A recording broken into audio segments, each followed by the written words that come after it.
Welcome back. We're talking about the farmers and their manifesto, what they want to hear or what their demands are from government as we go towards the elections. Okay, so we were looking at the issue of market access and post-harvest losses. Now, the problem around the country is a question of storage and transportation, moving produce to the marketplaces. Yeah. But you were talking about off-takers. There are no off-takers now?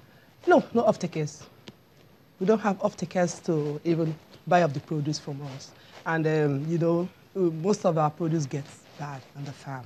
And when we even harvest and we take to the market, we are forced to sell at the price that we're not supposed to sell. So if we have the government that can buy up this produce from us, at least to go a long way in helping us in improving our productivity. Do we have produce of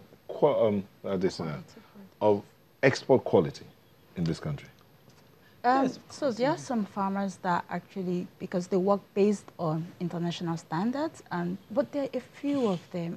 A lot of them do not have they don't have the capacity to meet up to the international standards, and so it makes it difficult for them to export. And that's why we say it's a whole process. You need the extension if your market is to export.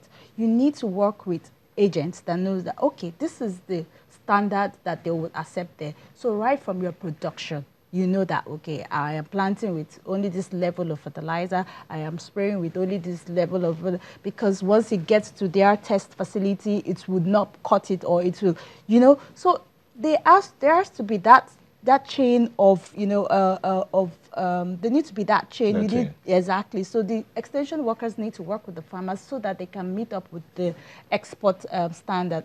So you have only a few farms that would meet the international. Yeah, what we also advise the extension workers is that they should also talk to the farmers on how to go into processing. Yeah. Because they don't have to wait till when their produce get bad on the farm. They can go into process and process those produce. Like in my rice, I process my rice and package them and sell them in packs. So the extension workers can also do that to all the farmers and assist them. You on your own, you process your rice in your farm, yes, package it, yes, and sell it. And sell. You don't. The government is not doing that for you. No, government is not doing that. But you have an association. Are you also doing that same, or is it your association that's doing it? I have an association. I belong to different associations, and in the associations, most of us are into processing. Like the Commercial Agri Development Project actually assisted in my processing machines, because they brought in this processing mill, the rice processing mill that processed that mills the rice, distills the rice, and we now put it in package. Yes. So but that commercial agri, that's from government. That is from government. Okay. And they have also empowered some other farmers too, in the group.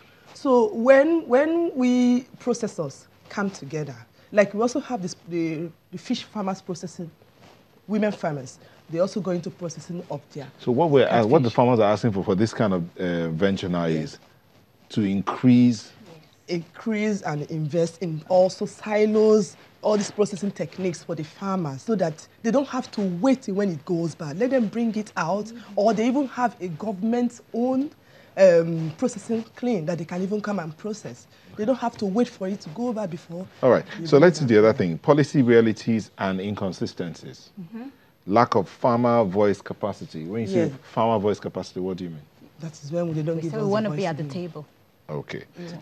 Climate change and resilience. Yeah, so climate change resilience. So we need to design climate resilience frameworks for agriculture. So in Lagos, it's predicted that a lot of lands will be submerged. That's the prediction by 2050. So what are we doing? What are we doing to protect our lands? What are we doing to say, okay, by come 2030, we will not be hungry because we have lost our lands to flooding or to land degradation, and also. We're losing lands. Where do you get that data from? No, so it's in the climate. If you go and check those, their models and all, it's there. So you can check the scenario. But we're claiming more lands in Lagos to build. Yes. You're claiming more lands to build, but you're not claiming more lands for agriculture. In fact, you are losing lands to building. So the lands so if you go towards Ibeju area, the lands that have been allocated to agriculture are now being converted into buildings, commercial. You know, we're building the mega cities. So the question of enforcement also comes in. Yes. Is that part of the farmers' demands? Exactly. Okay, poverty amongst farmers, value chain bottlenecks, lack of title to farmland. No matter how we farm, because of we don't have government intervention, the farmers are still poor. They still remain poor. Okay, so let's look at the demand. Increase in budgetary allocation to agriculture. How would that get to the farmers?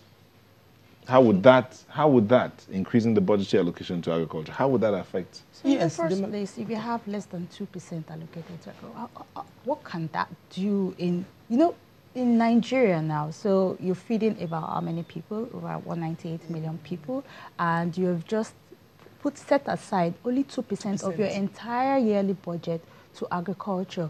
I mean, no serious government that wants to ensure food security for its people would do that. That's the first list. So now if they increase the budget for agriculture, that means you're increasing the number of funds for different intervention programs. You're increasing the number of facilities for agriculture. That's what you're saying. So if you increase the fund, you're saying, oh, we're buying more silos here. You're building more road networks. You're improving the markets for the farmers. So you need funds to be able to do all this. And that's why you say you should increase the budgetary allocation for agriculture. And we're not talking about the one for the administrative, because that's what we have a lot of times. So if you say you give it out of the 2% that is allocated to agriculture, about almost 50% goes to administrative costs. So what are we doing exactly? What is already stated there in the Malabo Declaration. So we need quality allocation to agriculture. We're not just talking. But you're asking for 60% of agri funds and facilities dedicated to small-scale farmers. Yes, exactly. Because what's obtainable now? We need that. That is less than 10%. What about the Agric Bank?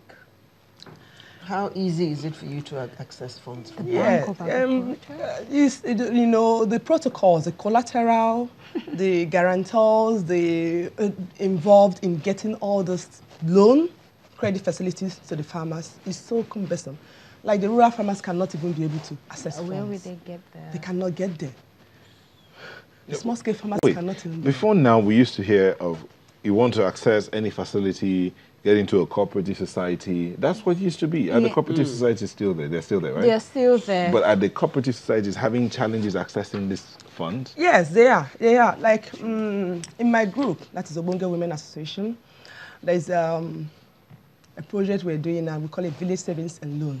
Village Savings and Loan is when these women come together, we save together. If it's 10,000 naira, we give out loans and we pay 5% on that loan. They're doing it themselves. And helping ourselves to help ourselves on the farm. And we've been doing that. We started that last year. That was introduced by Oxfam. And it has actually helped us. We started that in 2014 with just 25 members. Now we're having more than 100 members coming in. So at the end of the year, we have a share out. That same money that we have saved, we pay interest, we have fines that you tag, with, we have rules and regulations that you tag with fines, that if you fail, you pay fines. So we do all that. And at the end of the 12 months, we share out this money to the farmers, to the women. And they're all happy about it. And that is reducing their risk of going to the bank, because they've been going to the bank and they've been having problems. And we said to ourselves, if we can do that, and the banks are making so much from us, why can't we do it within ourselves? And that is the credit facility we are giving within they have to ourselves. be their own government. So it has to be, we are now our own government. Because with time now, we start giving out to people. You start giving to government. Yes. Isn't that the story of Nigeria? So your own local government. Exactly. Yeah. And so because it's very cumbersome, they really cannot get that access to, okay, so you tell them to come we are trying to introduce certificates that they have